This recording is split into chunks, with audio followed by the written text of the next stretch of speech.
Well, good evening, everybody. This is Sarfaraz Khan. I am an IELTS instructor in Pakistan, and I have been teaching IELTS since 2012.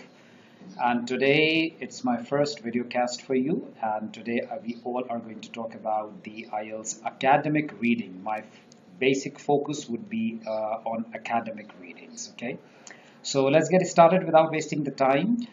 So as you know that the IELTS reading is consisted of three segments: IELTS reading part 1, part 2 and part 3. Generally, when the students go into the examination and sit over there and start taking the test, so they are unable, it has been seen so many times that they are entirely unable to manage that 60 minutes of time altogether, because they have been usually found to complain about IELTS reading part 3. So IELTS reading part 3 is not at all an uphill task for you. If you would manage your time properly, you will be able to obviously and successfully do it in a very relaxing way. So the pattern would be that whenever you are supposed to take your IELTS examination, and especially I'm talking about, again, I should say that I'm talking about IELTS academic, because academics students suffers a lot. I shouldn't have used this word suffer, but right now I have to say this. Okay, so first you have to attempt part 1, IELTS reading part 1, and then part 3, because part 1 carries a nominal paragraph, you can say that, right? A mediocre paragraph. And then part 2 is a little bit bigger than part 1, and part 3 is the biggest one. So in order to manage the time, I would rather say do part 1 first and then directly jump toward part 3 and then come to part 2, because part 1 reading is going to give you a very good startup, a very good warm-up, right? When after doing that, you can when you would switch to part 3, so it is you will be quite relaxed, because you had encountered some of the materials in part 1, so you would be mentally relaxed and you can easily uh, like identify all the problems and identify all the technicalities in reading part 3. And when you would come to part 2, obviously it will be quite easier for you. Okay, so as you know that there are 40 questions, and all the questions are absolutely mandatory to attempt. There you cannot obviously leave any questions. So let me show you one thing here, that the scores are basically the problem here. So if you talk about the scores, you can calculate your bands of the reading, especially here. So as I told you that there are 40 questions, right? So 40 questions, in 40 questions, if your answers out of 40 is 16 to 17, God forbid, 16 to 17 answers are only right, so you got 5 bands. And this is all about 5.5, 23 to 25 is 6 bands, 26 to 29 is 6.5 bands, and so on. In the last 39 and 40 carries 9 bands, and at least 35 and 38 means 8 bands. There is no 8.5 over here, unfortunately. Okay, so coming back to the video here. So second thing is that what should make your reading faster, what should make your reading easier, and what should make your reading quite interactive and enjoying, right? So the thing is that students, the practice, practice and practice, this is the only thing, right? No matter how much, how great you are in your English language, how great you are in vocabulary, how great you are in grammar, keep all of them aside.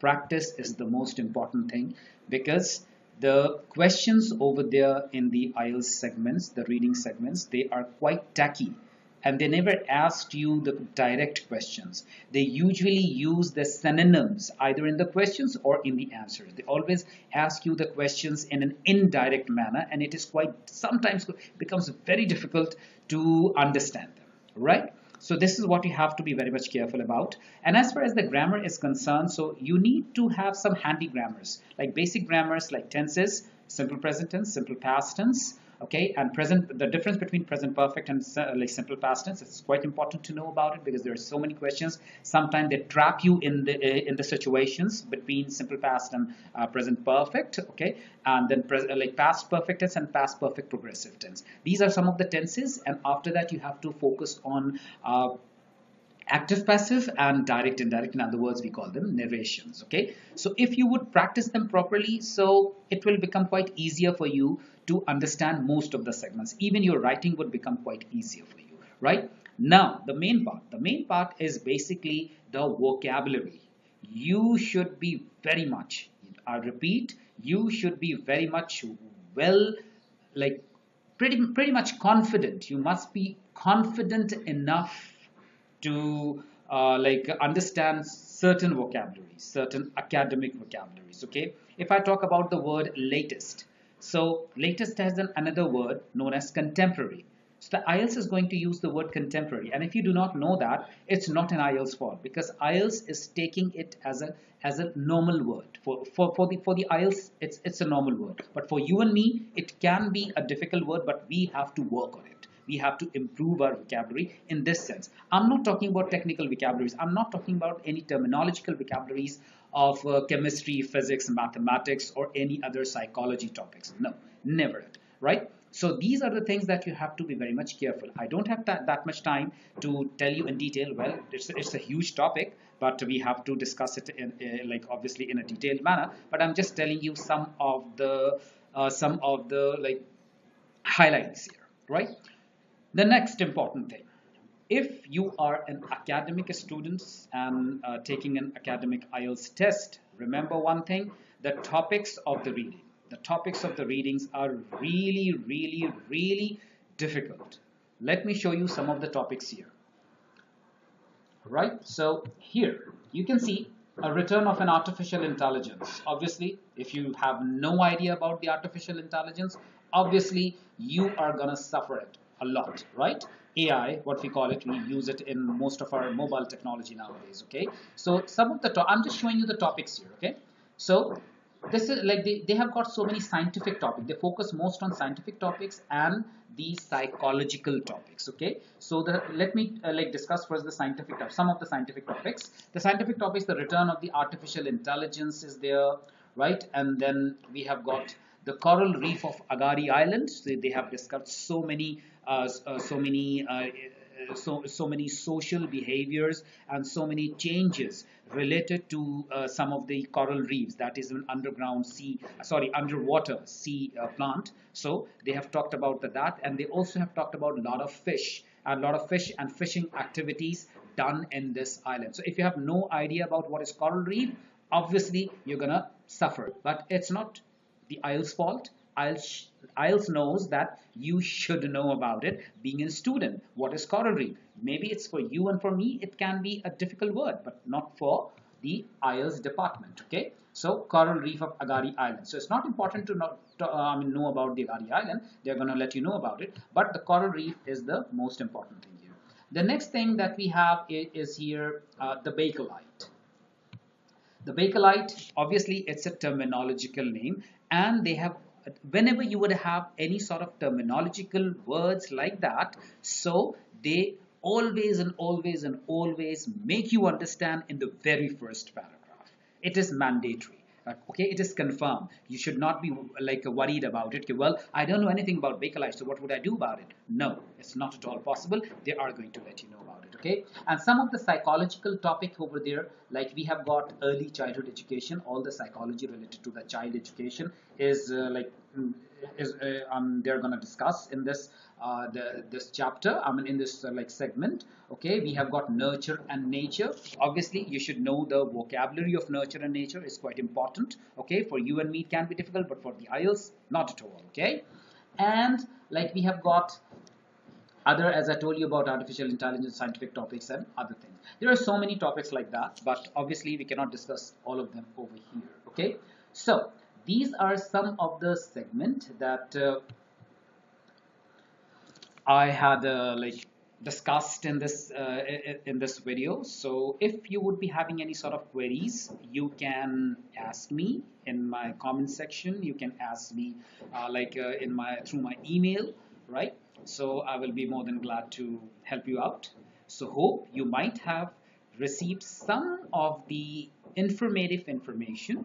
Quite like this session could have been a bit informative to you related to the IELTS reading.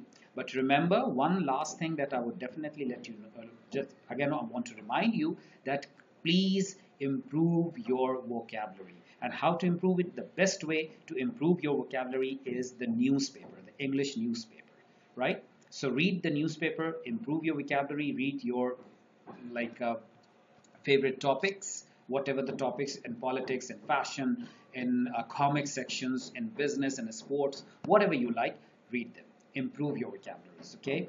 And last but not the least, whenever you are planning to take the IELTS test, do not do not even start preparing like few months before, right? You minimum you should have, minimum, I repeat, minimum you should have 6 months before the test when you start preparing for the IELTS. So you should have minimum 6 months. More than that is recommendable, obviously, but minimum 6 months. It is very important. And whenever you are planning to take it, so give most of your time in practicing IELTS reading, because reading is the mother of all the other segments like listening, like speaking, like writing, because reading is having a direct impact on your speaking and writing. Remember that. So you cannot, once you start preparing for the IELTS, so never stop practicing the reading part. It is very important, right? So hope everybody have might have, like, I shouldn't, you should have used the word have, but everybody might have received something, some good things, some informative things related to the IELTS reading. So wait for my next video, and soon I am going to have a live sessions with all of you guys and answer all of your queries as well. So till then, thank you so much for watching. Thank you. Well, good evening.